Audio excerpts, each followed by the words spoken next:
हमीरपुर में निजी बस ऑपरेटरों की मनमानी सवारियों के लिए आफत बनती जा रही है।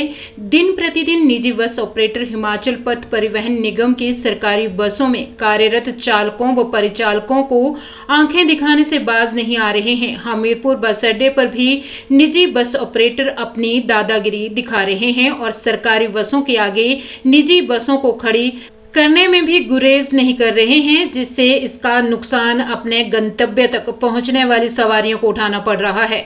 हमीरपुर के दो सड़का जाने वाले निजी बस ऑपरेटरों की मनमानी के चलते लाहड़ी गांव के ग्रामीणों ने आरटीओ हमीरपुर से मुलाकात कर शिकायत की है। आरटीओ ऑफिस के समक्ष ग्रामीणों ने कहा कि निजी बस ऑपरेटर दो सड़का में जाने पर बस में बैठने ही नहीं देते और बदतमीजी भी करते हैं।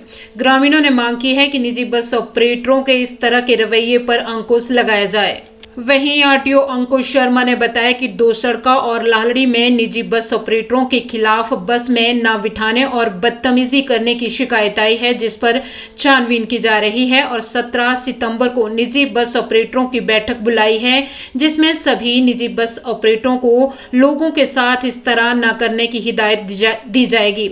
अगर इसके बाद भी प्राइवेट बस ऑपरेटर उल्लंघन करते हैं तो उनके ऊपर कानूनी कार्रवाई भी की जाएगी, जिससे लोगों को किसी भी परेशानी का सामना न करना पड़े। तो है ये मैडम जो है सुमन की कंप्लेंट थी, उन्होंने 11 नंबर पर कंप्लेंट किया था, तो उन्होंने जो है आज बुलाया था आरटीओ साहब ने।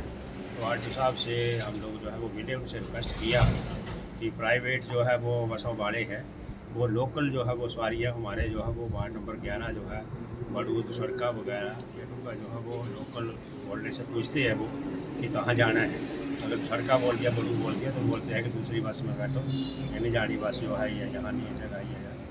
तो ऐसे जो है वो कनेक्टर जो है वो सभी के साथ में, बच्चों के साथ में भी, बूढ़ों के साथ, औरतों के साथ, सबके साथ में जो है वो इस तरह का बिहेव करते हैं। तो हम जो है आरटीओ साहब से मिले और उनसे रिक्वेस्ट किया हमने कि जो है वो आप जो है वो थोड़ा इंस्ट्रक्ट करिए, उनको जो है वो निर्देश दीजिए कि लोकल सवारियों को जो है वो बस में जो है वो चढ़ने दें। अगर सीट नहीं है तो कोई बात नहीं है, वो खड़े होकर के भी जा सकते हैं। तो जो है वो उन्होंने आश्वासन दिया है कि जो है आज दूसरी पार्टी नहीं थी जिनकी कंप्लेंट थी, तो अभी जो है वो उन्होंने 17 तारीख को जो है वो बुलाया है, उनको ट्रांसपोर्टर जो है उनको बुलाया है और उनको जो है वो निर्देश देंगे। तो हमें ये आश्वासन दिया है। और हमारी कंप्लेंट थी पब्लिक ट्रांसपोर्ट के खिलाफ। जो प्राइवेट बसेस हैं वो लोकल सवारियों को बस में बैठने नहीं देते, उनको मतलब टॉर्चर करते हैं। पहले चढ़ने से पहले पूछ लेते हैं आपने कहाँ जाना। अगर वो बोलते हैं कि दुसड़का बड़ू या डुग्गा जाना तो उनको मना कर देते हैं कि ये बस नहीं जा रही है, वहाँ से आपने नहीं बैठना।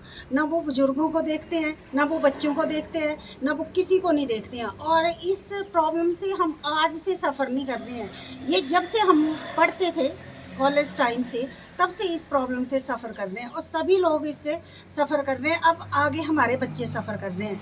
तो हमारी यही कंप्लेंट थी कि इनके खिलाफ़ कोई एक्शन लिया जाए और लोकल सवारियों को बस में बिठाया जाए। और ऐसा भी नहीं है लोकल सवारियाँ पैसा देती हैं, किराया देती हैं, ऊपर से वो सीट पे बैठने नहीं देते। वो तो खुद ही वैसे नहीं बैठते सीट पे, क्योंकि जो दूर जाने वाली सवारियाँ हैं वो सीट छोड़ देते हैं, फिर भी उनको दिक्कत रहती है।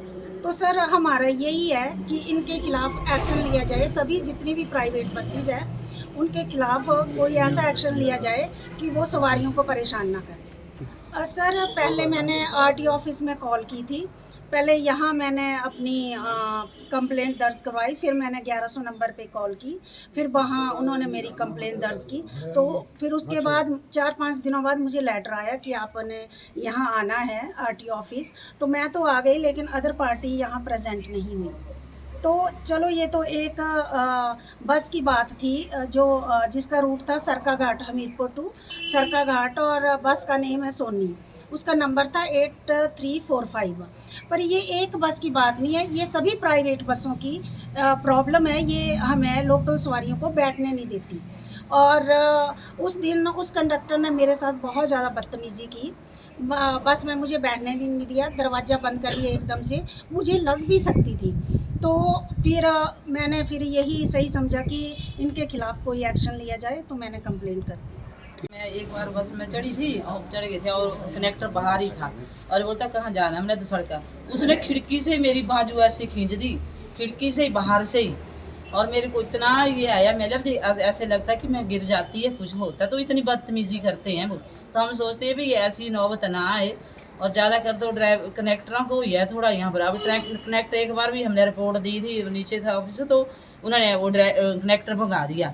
अब जो बंदा गलती करे वो ही नहीं यहाँ पर मौजूद हो, उसको नहीं पता चले कि हमने क्या हुआ, तो बस वाले का थोड़ी करेगा। बस वाले से हाजिर हो जाते हैं, कनेक्टरों को भगा देते हैं। तो हम सोचते हैं भी जो कनेक्टर ऐसी बदतमीज़ी करे उनको वहाँ पर मौजूद होना चाहिए। हमने इनकी बात को सुन लिया है। दूसरी पार्टी को भी आज बुलाया गया था, बट वो आज आए नहीं थे, तो अब उनको हमने नेक्स्ट वीक बुलाया है और देखते हैं, उनको इंस्ट्रक्शन देंगे। वैसे तो इस विषय पे लोग पहले भी हमारे पास आते हैं, ऐसी कंप्लेंट्स आती रहती हैं, तो हमने जो ऑपरेटर्स हैं उनको इंस्ट्रक्शन दे रखी है। बट मैंने अभी फ्रेशली 17 सितंबर को ऑपरेटर्स की इसी विषय के ऊपर एक मीटिंग रखी हुई है, तो उसमें अब उनको इंस्ट्रक्शन देंगे और इनको भी हमने 17 तारीख को बुलाया हुआ है। जी।